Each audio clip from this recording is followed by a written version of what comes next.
Okay, this morning is a day which I am planning on getting a personal best for my half marathon times. I've done a few runs which have been a half marathon or a little bit more, and they've always, like, the half marathon speed has not been like the issue. It's more been the adventure over the hills or anything like that. But today I have a plan, and that is to try and find out my current personal best for the half marathon. Previously it was like 2 hours 54 minutes, but that was while I was like hill walking and blogging and all that kind of stuff. So this is going to be a fairly fast one for that. Anyway, so the things this morning, the only fuel I need: matcha tea. There's a quarter teaspoon of that good stuff. A coffee, lots of coffee. A banana. That's all I need. I've already had about a litre of water. And the other thing I was listening to just yesterday was Yuri Elkman talking about don't fully boil the water for your coffee. Just wait until it's getting close to the boil and then stop.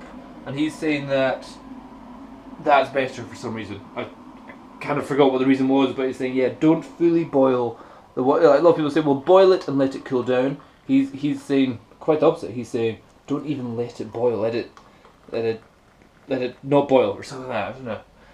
So that's pretty much the fuel for a half marathon that is required. Last night I had a couple of beers. I had some kale and some, what's this one?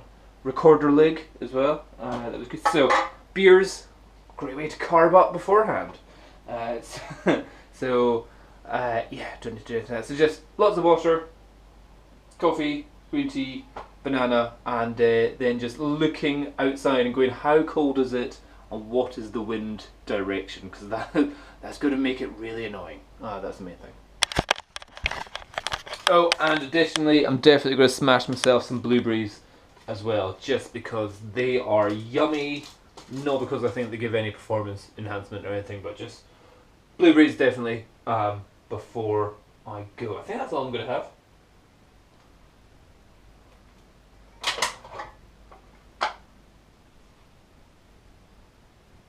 Maybe also a couple of grapes as well.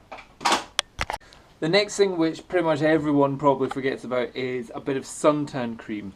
Half marathon will, for me, be a little bit over 2 hours, and as it is quite sunny, however it is cold and windy, you don't feel the heat of the sun. So because this is going to be out in the sun for 2 hours of intense running, always put some suntan cream on. Try and put it on about at least 20 minutes before starting the run, because the sweating will just get it in your eyes and stuff like that. So I usually try and avoid getting it too close to the eyebrows, but you know, cheeks and stuff, good place to put it. Ears, very important as well. Oh, the wind definitely in my face, so that's easterly wind. So for the windy bit, I'm going to try and be down within the trees in lower areas, so the wind is maybe disrupted by the trees. That could be total bullshit. That might not actually work, but might just be a psychological benefit.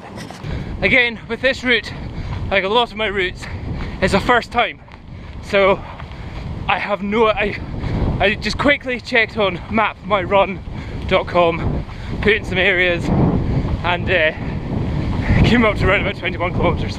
But it's roads and paths which I've not been along before. So just now I'm hoping this path is still a path where I'm going, and I still find that makes it a bit more interesting, a bit more exciting, and breaks up the certain times with the monotony of sometimes, you know, if you're just doing it on a track or if you're doing it with 1,000 other people. Here it's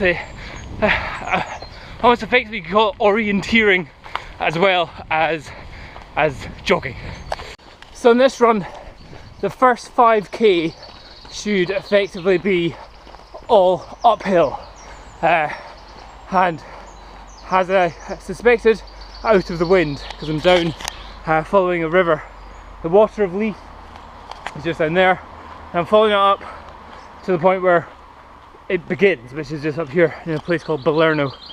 And then once I'm here, has me pretty much at 5k, and then should be downhill and then a flat. So I'm hoping that my 5k, 5 to 6k, hoping to get a high speed on that. High speed is anything under 6 minutes at the moment. So if I get 5:55, I'll be more than happy with that. The only slight problems I've got at the moment just now, things which you don't normally have to consider, is my underpants and just thigh chafage. As I am not a proud owner of a thigh gap, there is a little bit of rubbish going on there already before the 5k marker. So I'm sure somebody told me before there's a thing called like dry balls. It's like deodorant that you put down there to make it nice and easy to move past kind of stuff. Yeah, gonna need to start considering that, or Vaseline I think other people use. However, that could be a bit weird, just Vaselining up that whole area. Yeah, something to consider. And also sun cream in eyes. I need to really thank the fact that I have eyebrows. And oh, there's another jogger coming past my way. He's also got a map. Definitely a pro. Anyway, go run past him. I was wrong about the kilometers there. Wasn't 5 to 6, 6 to 7. It's a downhill. The bummer is, it's a steep downhill. So instead of just being able to go, let's go for it with my sciatica, I'm having to slow myself down with each step, because otherwise it's just far too much pounding on the spine. So steep downhills suck. Oh, what a lovely sound. Birds chirping in the trees there. That's 1 hour into jogging. Done 9 kilometers and 60 meters. So yeah, just over 9 kilometers. It's not too bad. Like, my personal best for a 10k is like 1 hour 3 minutes. So I'm probably only not too far off. Maybe like 5-6 minutes off my 10k personal best. What I don't like just now is I'm running on a single track road, and with the headphones in, that's bloody dangerous, because you're jogging along, you're like la la la la, next thing a car goes whizzing past you, inches away from you, oh fuck, shit yourself out a single time. So all my jogs, try and do it on a Saturday or Sunday when the roads are quiet, and just try and stay off roads as much as possible, because they're a pain in the butt. But yeah, just now got Swedish House Mafia with their song Greyhound, full blast. However, when I take them out, it's just lovely hearing the birds. But when on the road, all you really hear is your knees or your feet hitting the ground. Now, this is a bit where I'm completely lost that. Not 100% sure where I'm going. I think I've driven past here once, but this is the adventure part just now. In terms of body, 1 hour jogging, back feels fine, sciatica isn't causing an issue. Left knee feels a little bit swollen. Feels like on the downhill run, like on the downhill bits, I'm really trying to stay on my toes rather than smash the ground with my heel. So going on your toes helps, taking a little bit of like cushioning for your knees and your hips and obviously your spine. But at the same time also gives you sore feet, and if your socks are in a slightly odd position, you can get blisters on the balls of your big toes. So I think that's what I've got just now, 1 hour in. So feeling good, sweating a lot, but when you're jogging out in the lovely weather, feels great, and the wind hasn't been too much of an issue so far. Actually, more than happy with that. First 10k is in 1 hour 5 minutes and 55 seconds there. that is only like 2-3 minutes off my personal lifetime best. That's awesome. Whoa, cars, fuck! Oh. As I said, running on the road, scary as fuck.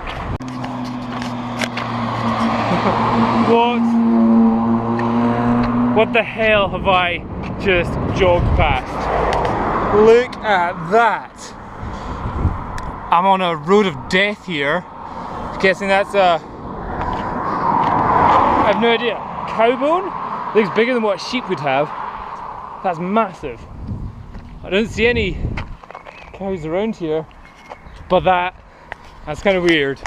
Giant cow bone on the route. How strange. See that behind me? That's one of the reasons why I run. It's like just seeing the wind brushing over all the wheat there. It's something which I normally have only ever seen from a car, from the road. Well, I'm still kind of at the road, but it's just a different experience when you're out on your own 2 feet and you're just by all the fields. That's pretty hippie shit, isn't it? But it's like concrete roads, lovely farms. Something weird and hippie going on there. Right, coming up to the 12-kilometer marker. The wind kind of in my face. However, I'm at the top of another hill. Now I take a right to head back in the back direction, and hopefully this wind is going to be right behind me. So for my 12 to 13 kilometer section, hoping to get another kind of fast kilometer going on. But what I do get just before that, what a stunning view in front of me just now. I'll show you once we get there.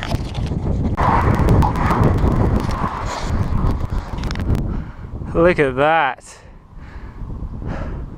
What a day for a jog. Lovely.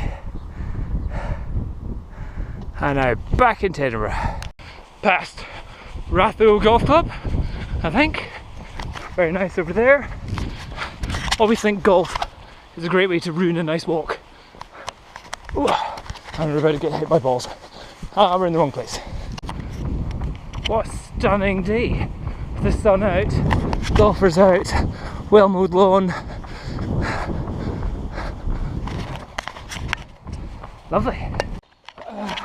And now, back onto the canal. Annoyingly, wind in my face again. Still, like, it should be totally behind me, pushing me along, but no. So, this is the Union Canal, which connects Edinburgh to Glasgow. And being a canal, it's nice and flat. And so far, that's me at just about 17 kilometers. And almost 1 hour 50 minutes. So, left knee definitely swelling. I think for me to get better at half marathons or even contemplate doing a whole marathon, you know, jogging, you need to be skinny. You really need to be a lightweight person, which I suppose I'm en route to do. I'm en route to get there, but yeah, just the lighter you are, the less, you know, every kilometer it's so much less pounding of the joints, of the knees, of the feet. I say every time you jog, every time your foot hits the ground, it hits the ground with up to 8 times your total body weight, or the pressure of 8 times your body weight. So if you think, do 10 steps, that's 80 times your body weight. If you do 100 steps, that's 8,000 or 800 times your body weight. If you're doing a marathon, that's 1 billion or something like that. So yeah, something to think about. Oh, but damn it, yeah, definitely need to get some like dry balls or some Vaseline, because just now I'm wearing trousers and trainer, and these trousers and these underpants are not good when sweaty. Need to definitely investigate and invest in suitable underpants for long distance running, because it sucks that. Oh, it's just a massive burn right in between my balls. So anyway, it's a nice little bit of a walk there. Try and get my speed up again along canal. Nice and flat now. Just have to comment how stunningly beautiful it is running along this canal. With the birds out, the sun out, the plants all green. Just lovely. It's all I can say is at this stage I'm 18.8 kilometers in. I'm just really fatigued, really tired. Heart and lungs feel fine, but just legs aren't moving any faster. Trying to jog along here and at the same time keep my energy so that I'm not dead. But barely able to get above 9 kilometers an hour. So pretty slow just now. I think also it's just the fear of if I go any faster, my knees will start to hurt too much, and my chafage will get too bad. But yeah, definitely, like every time I'm going, I'm just like, oh, totally pooped. But at the same time, not like out of breath, if that makes any sense. It's a bit of a weird one. I kind of understand now why I see like those marathon runners. They're doing an amazing time. When they cross the finish line, they're just like, yeah, fine. Because it's not their heart and the lungs, it's just the muscles and the joints that are probably the most difficult bit to get fit and strong enough. Whew, anyway. Listen to that. That's me down to the last 500 meters. Oh man, barely got any energy at all just now. And I'm chasing a canal boat. The plan is overtake that and then just collapse into the ground, because that's me done.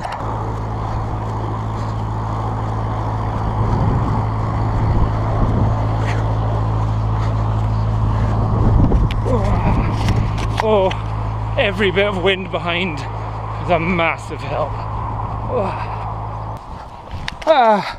Brilliant.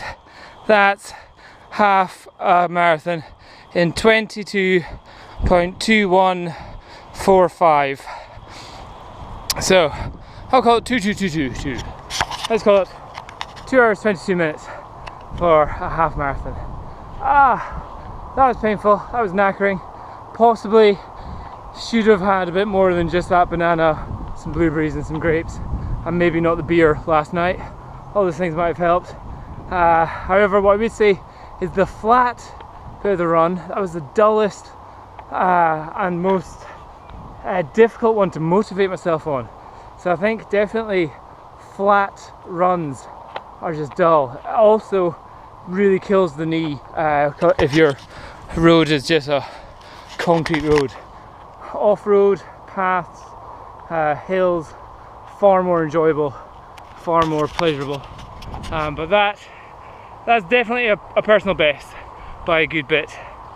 So now just back to the house, which is about another 2 kilometers away, and stick all this into the computer and find out exactly how much of a lifetime personal best I've just completed, only 2 months and a week after the day I was meant to be going in to be getting back surgery due to a herniated disc in my spine, which was giving me sciatica, which is pain from nerve damage going down to the leg.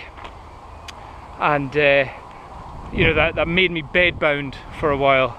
I couldn't even sit, couldn't even walk more than 60 meters at some points. When I did, I would be hunched over and having to lie on the ground in agony. So the fact that I've just done a half marathon and it's a lifetime personal best, that's pretty awesome in just 9 weeks after potential back surgery. Nice.